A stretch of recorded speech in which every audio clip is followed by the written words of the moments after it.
மனிதகுலத்தின் நிலவு பயணம் ஒரு அறிவியல் கதைக்கு வரவேற்கிறோம். மனிதகுலத்தின் மிகச்சிறந்த சாதனைகளில் ஒன்றான நிலவு பயணத்தின் பின்னணியில் உள்ள அறிவியல் மற்றும் வரலாற்று முக்கியத்துவத்தை இந்த காணொளியில் காண்போம். நிலவு பயணம் என்பது மனிதகுலத்தின் ஆழமான ஆர்வம் மற்றும் ஒரு காலத்தின் போட்டி மனப்பான்மையில் வேரூன்றிய ஒரு ஈர்க்கும் அறிவியல் கதை ஆகும். இது மனித புத்திசாலித்தனம் எதை அடைய முடியும் என்பதற்கு ஒரு சக்தி வாய்ந்த உதாரணத்தை வழங்குகிறது. மனிதர்கள் நிலவுக்குச் செல்ல தூண்டிய பின்னணியை இப்போது ஆராய்வோம். இரண்டாம் உலகப் போருக்குப் பிறகு அமெரிக்காவிற்கும் சோவியத் யூனியனுக்கும் இடையே ஒரு புதிய வகையான போட்டி உருவானது. இது பனிப்போர் என்று அழைக்கப்பட்டது. ஒவ்வொரு தேசத்தின் திறன்களையும் மேன்மையையும் நிரூபிக்க விண்வெளி ஆய்வு ஒரு முக்கியமான களமாக மாறியது.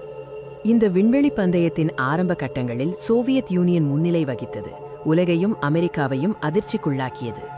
1957இல் சோவியத் யூனியன் ஸ்புட்னிக் -1ஐ ஏவியது. இது சுற்றுப்பாதையில் முதல் செயற்கைக்கோள் ஆகும்.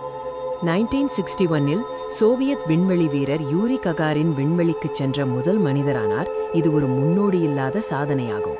இந்த சோவியத் வெற்றிகள் அமெரிக்காவில் பெரும் கவலையை ஏற்படுத்தின. விண்வெளி ஆராய்ச்சி மற்றும் ஒட்டுமொத்த தொழில்நுட்ப திறனில் பின்தங்கியிருக்கும் அச்சத்தை இது எழுப்பியது. அமெரிக்கா பின்தங்கிவிடுமோ என்ற கவலைகள் எழுந்தன. சோவியத் யூனியனின் முன்னேற்றங்களுக்கு பதிலளிக்கும் விதமாக அமெரிக்க ஜனாதிபதி ஜான் எஃப். கென்னடி ஒரு வரலாற்று சிறப்புமிக்க அறிவிப்பை வெளியிட்டார். 1961இல் ஜான் எஃப். கென்னடி இந்த அறிவிப்பை வெளியிட்டார்.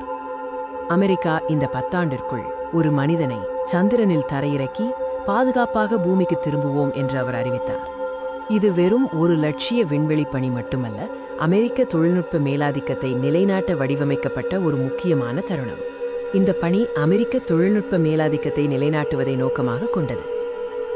பனிப்போரில் சோவியத் யூனியனுக்கு எதிரான ஒரு வெற்றியை பெறுவதும் இதன் நோக்கங்களில் ஒன்றாகும். நிலவு பயணத்தின் முடிவு மற்றும் அதன் தாக்கங்கள் பற்றி இப்போது காண்போம். தீவிர அரசியல் போட்டி மற்றும் தீவிர அறிவியல் ஆராய்ச்சி ஆகியவற்றின் கலவையால் நிலவு பயணம் உருவானது. இந்த சகாப்தம் விண்வெளி தொழில்நுட்பம், தொலைத்தொடர்பு மற்றும் கணினி அறிவியல் ஆகியவற்றில் குறிப்பிடத்தக்க முன்னேற்றங்களை ஏற்படுத்தியது.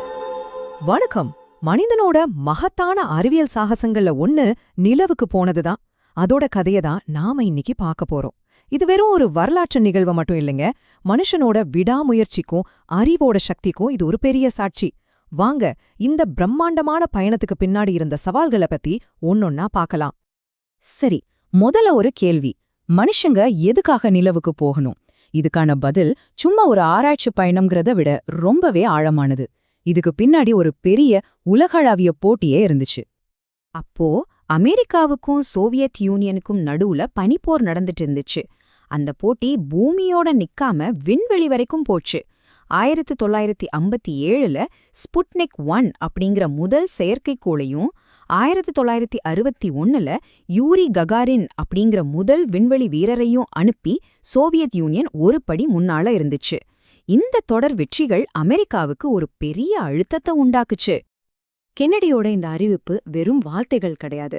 இது அமெரிக்காவோட தொழில்நுட்ப திறமைய உலகத்துக்கே நிரூபிக்க வேண்டிய ஒரு சவால்.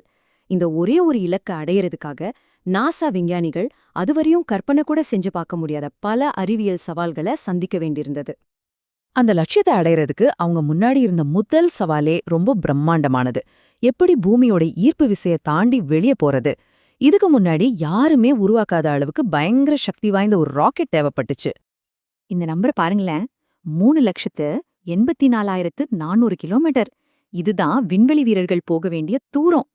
யோசிச்சு பாருங்க, இவ்ளோ பெரிய பயணத்தை எப்படி சாத்தியமாக்குறது? இதுக்கு பதிலா வந்ததுதான் சனி வி ராக்கெட். இந்த ராக்கெட்டை வடிவமைக்கிறது, அதுக்கு தேவையான எரிபொருளை நிர்வகிக்கிறது, அதோட பாதையை துல்லியமா கணிக்கிறதுன்னு எல்லாமே மிகப்பெரிய என்ஜினியரிங் சாதனைகள். இதுல ஒரு சின்ன தப்பு நடந்தா கூட அது ஒரு பெரிய பேரழிவா முடிஞ்சிருக்கும். சரி, சக்தி வாய்ந்த ராக்கெட்டை உருவாக்கிட்டாங்க. ஆனா இது முதல் படிதான்.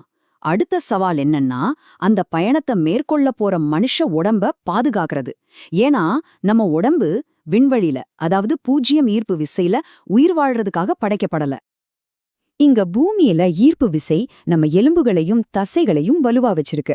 ஆனா விண்வெளியில ஈர்ப்பு விசை இல்லாததால எலும்புகள் பலவீனமாகிடும், தசைகள் தளர்ந்து போயிடும். இந்த மாதிரி ஆபத்துகளை சமாளிக்கிறதுக்காக விண்வெளி வீரர்களுக்கு ரொம்ப ரொம்ப கடுமையான உடல் மற்றும் மனப்பயிற்சிகள் கொடுக்கப்பட்டுச்சு. விண்வெளிக்குள்ள போனதுக்கு அப்புறம் கிட்டத்தட்ட 4 லட்சம் கிலோமீட்டர் தூரத்துல நகர்ந்துகிட்டே இருக்கிற ஒரு இலக்கை அடையிறது, அது மத்த எந்த சவாலையும் விட ரொம்பவே வித்தியாசமானது. இதுல முக்கியமான விஷயம் என்னன்னா, பூமியில கண்ட்ரோல் ரூம்ல இருந்து விண்கலத்தை ஒரு வீடியோ கேம் மாதிரி இயக்க முடியாது.